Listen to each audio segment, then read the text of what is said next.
Hard. हम लोग पढ़ रहे हैं नॉमिनेटिव एब्सोल्यूट। पहली शर्त यह है, यह तब बनेगा, इसके लिए दो शर्त आपको बताया। यदि दोनों वाक्यों के कर्ता आपस में एक न हो। दूसरी शर्त है एक वाक्य दूसरे वाक्य का संभावित परिणाम हो, तभी नॉमिनेटिव एब्सोल्यूट बनेगा, तभी वर्ब की पोजीशन नॉमिनेटिव एब्सोल्यूट की तरह होगी। तो किस वाक्य को नॉमिनेटिव एब्सोल्यूट रखें? तो कारण वाले वाक्य को यन्ने बनाते हैं, मतलब नॉमिनेटिव एब्सोल्यूट बनाते हैं। इसमें हम बताए थे 3 स्टाइल पढ़नी है, 2 हम बता चुके। एक बीइंग वाली, यदि कारण वाला वाक्य सिंपल प्रेजेंट अथवा सिंपल पास्ट में हो तो उसकी जो वर्ब होगी is, am, are, was verb होगी, उसकी फर्स्ट फॉर्म में क्या लगा देना? आईएनजी। यानी उसकी फर्स्ट फॉर्म क्या होती है? बी। बीम लगा दिया क्या? आईएनजी। दूसरी स्टाइल बताई हैविंग वर्ब की थर्ड फॉर्म, यदि कारण वाला वाक्य एक्टिव वॉइस टेंस में हो तो हैविंग वर्ब की थर्ड फॉर्म कर देंगे। अब style number 3,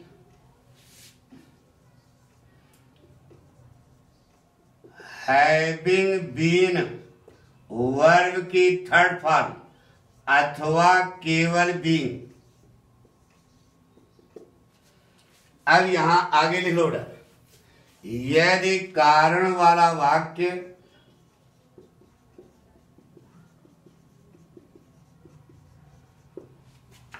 passive voice tense में है तो क्या कर देंगे? हैविंग बीन वर्ब की थर्ड फॉर्म या केवल बीइंग, यानी कि पहली स्टाइल हो गई। समझाना पड़ेगा थोड़ा सा। देखिए बेटा, इससे लिखा the bank was closed, bank बंद थी। दूसरा वाक्य है आई डिड नॉट विथड्रॉ मनी। पहली शर्त, 2 वाक्य हैं, दोनों के कर्ता आपस में एक हैं क्या? यहां कर्ता बैंक है, यहां कर्ता आई है, दोनों के सब्जेक्ट आपस में एक नहीं है। दूसरी शर्त, बैंक बंद थी तो संभव है पैसा नहीं निकाल पाओगे, संभावित परिणाम होना चाहिए। निकाल सकते हो, अरे बैंक में डकैती डाल दो, बैंक में पैसा छीन लो, नहीं बेटा। संभावित परिणाम यह है, समाज सभ्यता ये कहती है क्या? नहीं ना। इसका मतलब कि बैंक, एक लड़के ने कहा गुरुजी एटीएम से निकाल लेंगे, हमने कहा गधाओ क्या, एटीएम भी क्या होता है? बैंक होता है। यानी कि बैंक बंद थी तो संभव है कि पैसा नहीं निकाल पाओगे। तो कारण कौन है बेटा? बैंक का बंद होना। अब देखो यह एक्टिव वॉइस है पैसिव वॉइस। अरे एक्टिव वॉइस पैसिव वॉइस पीछे पढ़ा चुके भैया, पढ़ा है ना। तो यह एक्टिव वॉइस नहीं बेटा, क्या है? पैसिव वॉइस है। वाज वर्ब की थर्ड फॉर्म लगी, तो कैसे करोगे? तो वाज पहले समझो इधर, ये तो थर्ड फॉर्म रहेगी जो यहां लिखी है। अब वाज की थर्ड फॉर्म क्या होती है? इज, एम, वाज वर्ब की थर्ड फॉर्म क्या होती है? बीन। इज की थर्ड फॉर्म बीन, एम की थर्ड फॉर्म बीन, आर की थर्ड फॉर्म बीन, वाज की थर्ड फॉर्म बीन, वर्ब की थर्ड फॉर्म बीन। तो इसकी थर्ड फॉर्म क्या होगी बेटा? बीन। के पहले क्या लगा दो? हैविंग। तो बन गया the bank having been close, I did not withdraw money. Having been verb की थर्ड फॉर्म, बोलो क्या बनेगा? The bank having been closed, I did not withdraw money. बन गया, एक बना। दूसरा बनेगा बीइंग से। अरे यही वाज की थर्ड, वाज की मैं आएंगे लगा दो। The bank being closed, I did not withdraw money.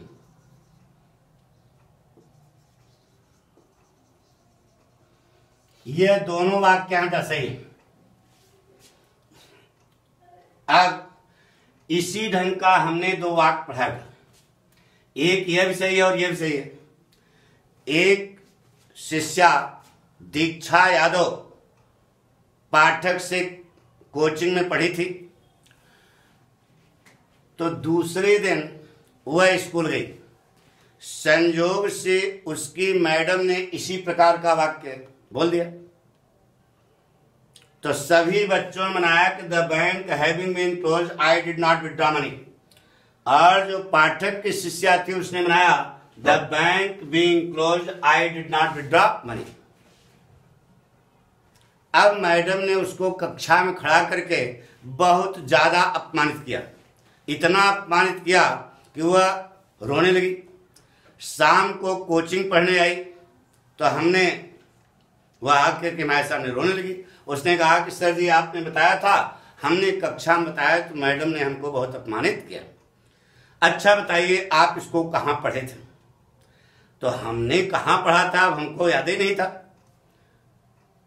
बहरहाल हमने उससे कह दिया कि जाओ, अगर कोई 2000 की गाइड मेरे 2000 ईस्वी की 2000, 2001, 2002, 2003 की कोई गाइड मिले तो उसमें इस प्रकार का तुमको वाक्य मिल जाएगा। तो वह इतनी जिद्दी थी कि अपने पापा को लेकर चली गई परेड। वहाँ एक यूनिवर्सल बुक स्टॉल है, वहाँ पुरानी नई किताबों का संग्रह है, तो वह वहाँ देखने लगी।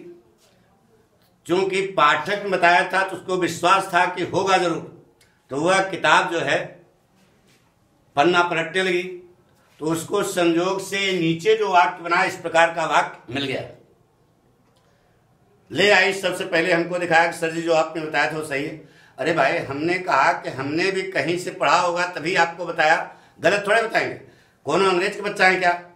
अरे जो जानते हैं उसको आपको बता रहे हैं। तो हमने कहा कि तुम्हारा वाक्य सही है, मैडम को कहने दो, लेकिन तुम परेशान न हो। लेकिन उसने कहा नहीं सर जी हम दिखाएंगे मैडम को। हमने कहा दिखाओ भाई, लेकिन यह एक सच्चाई है कि जो तुमको मालूम है जो हमने बताया वो क्या है, सही। तो अब यह सही दोनों क्यों हैं यह लड़का जानना चाहता है, दोनों क्यों सही है? यह नियम है। अरे भाई नियम किसी इंसान ने बनाया, भगवान ने। यह जो है दिमाग जब चलाने लगोगे जिस दिन, उसी दिन आपके अंदर विद्युता आनी शुरू हो जाएगी। कोई नियम बना तो नियम किसी इंसान ने बनाया, भगवान ने, इंसान है ना, तो उसको समझाइए। जानना चाहोगे? सबसे पहले ये ऊपर वाला देखो, द बैंक वाज क्लोज। बताइए एक्टिव वॉइस है पैसिव वॉइस? Passive voice. और अगर पाठक से पैसिव वॉइस आपने पढ़ा है तो आपको बताया था लिख करके यहां पर कि बी की मदद से पैसिव वॉइस बनाते हैं। और पैसिव वॉइस वाक्यों में बी जो है, जो लगाओगे आप बी, वही मेन वर्ब का काम करेगी। किसका काम करेगी? मेन वर्ब का। तो अब यह एक्टिव वॉइस वाक्य नहीं था, पैसिव वॉइस। तो पैसिव वॉइस में यहां बी कहां है? यही वाज है, यही तो बी है, यही तो मेन वर्ब है। अब मेन वर्ब की क्या कर दिया हमने? थर्ड फॉर्म, और उसके पहले हैविंग लगा दिया। तो इसके ऊपर वाला नियम देखो, दूसरा वाला जो बताया था हैविंग वर्ब की थर्ड फॉर्म। देखो यह पैसिव वॉइस वाक्य है, इसमें बताइए मेन वर्ब का काम कौन कर रही है? बी। तो बी कहां है? यही है। इसकी हमने क्या कर दिया? थर्ड फॉर्म, और उसके पहले क्या लगा दिया? हैविंग। यानी कि दूसरा, और ये वर्ब की जब पैसिव वॉइस है तो वर्ब की थर्ड फॉर्म रहेगी, तो आपको हटा दिया गया हैविंग मेन वर्ब की थर्ड फॉर्म। लेकिन ये क्यों हुआ ये समझ में आया? इसलिए समझ में आना चाहिए बेटा कि पैसिव वॉइस वाक्य बनाने के लिए मदद किसकी लेते हैं? बी की। और वही बी जो है मेन वर्ब का काम करती है। तो इस वाक्य में मेन वर्ब क्या हो गई? वाज। वाज की थर्ड फॉर्म बोलो बीन, और उसके पहले हैविंग। तो इसके ऊपर जो दूसरा नियम पढ़ा वही तो है। गुड। इसका मतलब यह वाक्य आपका क्या है? सही। नियम बना तो क्यों बना वो समझ आ गया।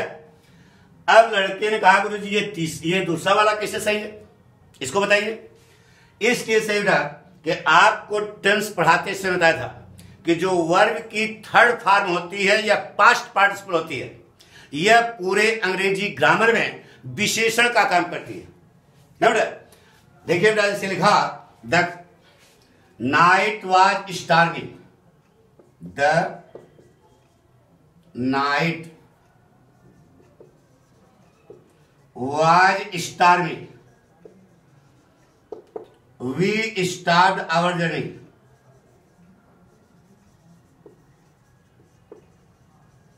यही बता था। तो द नाइट वाज की जगह क्या कर दिया being, the night being stormy, we start our journey. तो स्टार्मी जो शब्द है यह किसकी विशेषता है? नाइट। अरे तूफानी रात यार, स्टार्मी किसकी विशेषता है? नाइट की। यानी कि स्टार्मी क्या हुआ? एडजेक्टिव हुआ। अरे यार एडजेक्टिव हुआ कि नहीं? तो बताइए द बैंक वाज क्लोज्ड, यह बंद होना किसकी विशेषता है? यानी कि वर्ब की थर्ड फॉर्म जो है यह किसका काम करती है? विशेषण का काम करती है। तो जब जैसे स्टार्मी है वैसे यहां पर क्लोज लगा है। स्टार्मी नाइट विशेषता है तो क्लोज किसकी विशेषता है? बैंक की। यानी कि इसमें पहला वाला फार्मूला क्या था? बीइंग। तो वह बीइंग वाला भी फार्मूला क्या है? सही। फिर से स्टार्मी विशेषण, क्लोज भी विशेषण किसकी? स्टार्मी किसकी विशेषता? नाइट की। क्लोज किसकी विशेषता? बैंक की। इसका मतलब यह एडजेक्टिव है तो यह भी एडजेक्टिव हुआ। अगर यहां बीइंग से आपने सही किया तो यहां पर भी बीइंग से वाक्य क्या है? सही। कॉन्सेप्ट क्लियर हो गया? यानी कि वही द्वितीय नियम है, यह तीसरा जबरदस्ती का निकला है। हैविंग वर्ब की थर्ड फॉर्म बीइंग, यही दो नियम ही पढ़ा था ना, इसलिए तीसरा हमने अलग कर दिया। यह तीसरा जो आप पढ़ रहे हो ये पहले आप पढ़ चुके हो।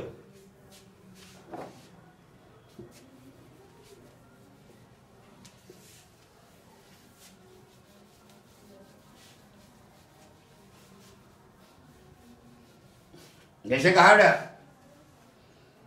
द सिग्नल वाज गिवन, दूसरा भाग the train left the platform. The signal was given पहली शर्त, दोनों वाक्यों के कर्ता आपस में एक है नहीं है। संकेत दिया गया तो संभावित परिणाम हुआ गाड़ी ने प्लेटफॉर्म छोड़ दिया। अब बताइए कारण वाले वाक्य को, कारण कौन है? The signal was given. अब पैसिव वॉइस में है तो वाज की थर्ड फॉर्म बोलो बीन, के पहले क्या लगा दो? Having. The signal having been given the train left the platform. ठीक है, या क्या बना बेटा? The signal having been given the train left the platform। इसको सभी लोग जानते हैं बेटा, लेकिन आप कंपटीशन पढ़ रहे हो इसलिए आपको सब कुछ आना चाहिए। अगर कहीं लिखा हो कि the signal being given the train left the platform, ऐसा लिखा हो तो यह भी वाक्य है, सही है, गलत नहीं। आपके अंदर कॉन्फिडेंस होना चाहिए कि नियम बना तो इंसान ने बनाया, भगवान ने नहीं बनाया। दोनों वाक्य आपने संकेत देने से गाड़ी ने प्लेटफॉर्म छोड़ दिया, संकेत देने से गाड़ी ने प्लेटफॉर्म छोड़ दिया, दोनों का अर्थ एक है। इसका मतलब ये दो ढंग से आप वाक्य बना सकते हो। पक्का आपको दोनों आना चाहिए। जैसे कहा बेटा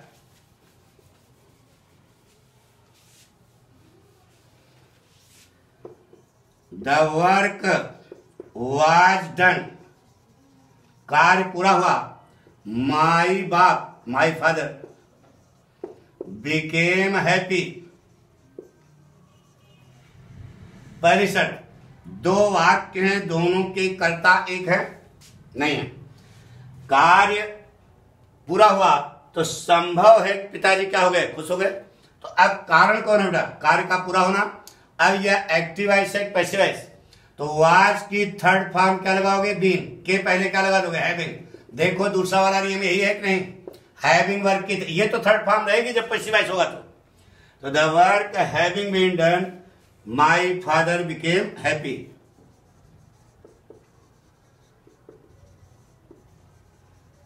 been done, my father became happy. बन गया पक्का। कार्य पूरा होने से मेरे पिताजी क्या हो गए, खुश हो गए। या the work being done, my father became happy. बन गया। कोई कठिन हो बता दो, पक्का। जैसे कहा बेटा, दोनों ढंग से आपका वाक्य सही सिद्ध कर दिया। जैसे कहा बेटा, द लीडर वाज मर्डर्ड। दूसरा वाक्य है द फॉलोवर्स रैन अवे। ये दो वाक्य हैं। पहली शर्त, दोनों वाक्यों के कर्ता आपस में एक है, नहीं है। एक वाक्य दूसरे वाक्य का संभावित परिणाम होगा। तो लीडर की नेता की हत्या कर दी गई, संभव एक अनुयायी क्या हो जाएंगे, भाग जाएंगे। तो कारण कौन है, नेता का हत्या किया जाना। अब यह एक्टिव वॉइस है, पैसिव वॉइस, पैसिव वॉइस है। इसमें मेन वर्ब क्या है, पैसिव वॉइस वाक्यों में बी ही मेन वर्ब का काम करती है, तो यही बी है। अब इसकी थर्ड फॉर्म क्या करोगे बेटा, बीन के पहले क्या लगा दोगे, having. The leader having been murdered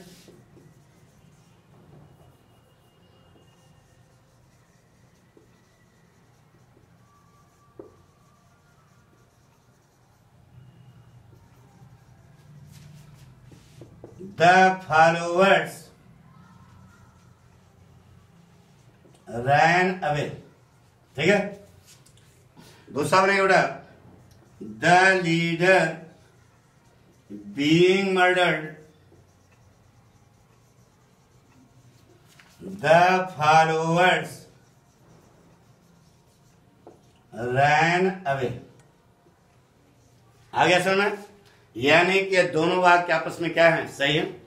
इस प्रकार से हमने आपको बताया किसके बारे में, नॉमिनेटिव एब्सोल्यूट के बारे में। यह पूरा आपका नॉमिनेटिव एब्सोल्यूट पूरा हो गया। ओके बेटा।